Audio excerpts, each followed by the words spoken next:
One thing I learned is that Indian food takes quite a while to make. At least the Indian food that I learned how to make.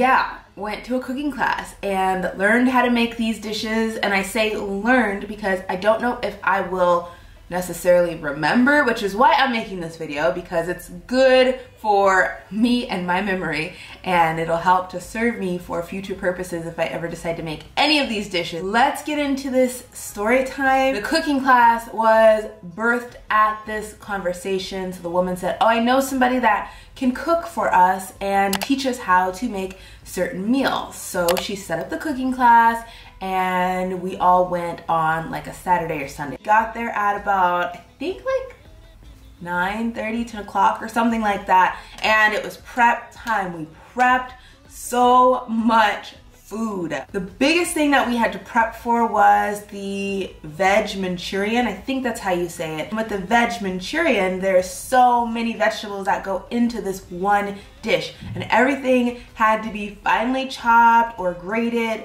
or ground up because they come in like little balls, and you'll see what that looks like in just a second. But prep work took a really long time, and we even had like a bunch of people at this cooking class, and even with all the people we had, we made a huge spread of food. So along with the veg Manchurian, we were making two other dishes, and one of those dishes was a chana masala, which is a chickpea masala, and the other dish was a veg biryani. Here in Hyderabad, biryani is extremely famous. So I forget exactly all of the ingredients that went into the veg Manchurian except for the vegetables themselves. But what I do remember is trying to squeeze all the moisture out of the veg Manchurian balls. Or not squeeze all the moisture out of the veg Manchurian balls. I'm not really sure because I did it absolutely incorrectly, and again, there were a lot of people and there was a lot of food, so I kind of like waited in the wings and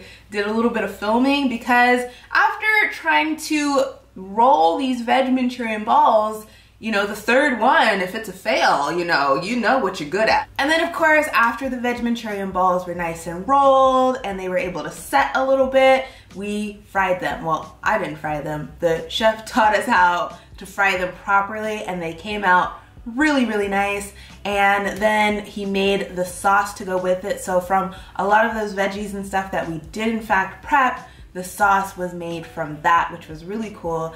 And I just thought to myself, this is so intricate. From somebody like me who likes the intricate details of food, I just thought like, this is really cool. Like, this is all well thought out. The spices were well put together.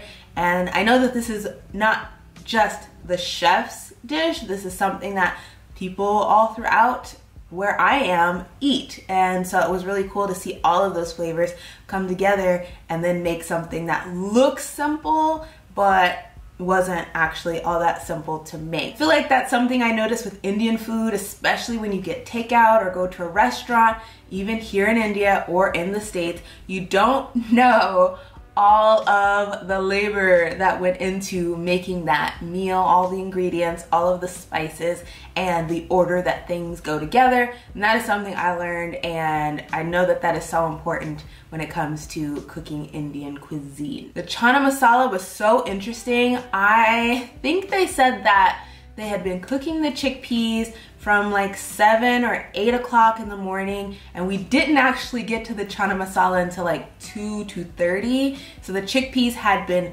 cooking and doing their thing for hours and hours and hours. They were just chilling. Like I said, a lot of work goes into making these dishes, at least from my experience and from my perspective, because you can't just, you know, wake up and then think your chickpeas are gonna be done. You gotta actually put in some prep work to make sure that, you know, the final product comes out the way that you imagine it to come out. One of the coolest things that I learned was the caramelizing of onions, if that's what you call it.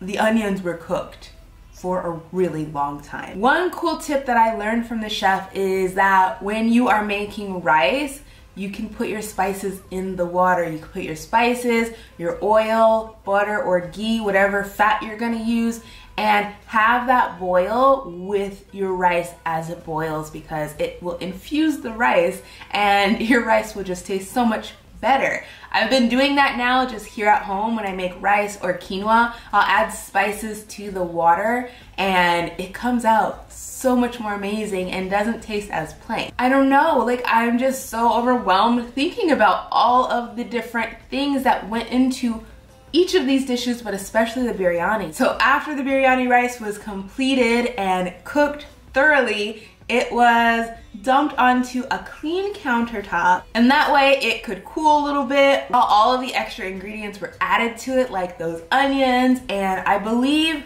coriander, or cilantro is what we call it in the States. I'm not sure if it was coriander or parsley. You let me know down in the comment section below if I'm like missing out on specific ingredients, but this is just from my memory basically.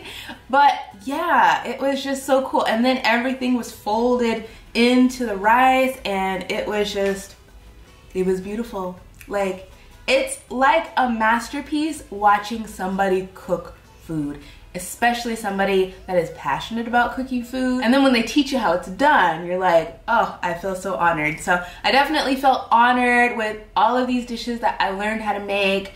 And unfortunately, I gotta give you the real tea, y'all. I learned how to make Indian food, stayed up until a certain point, and I only got to taste the veg Manchurian. Oh, it was just so sad. The cooking class was in fact long, and I just had some other things to do at the end, so we couldn't wait for everything to get finished, but what we did taste was really good. And I can't wait to learn even more and taste amazing Indian dishes in the future. I'll talk to y'all in the next video. Mwah. Bye!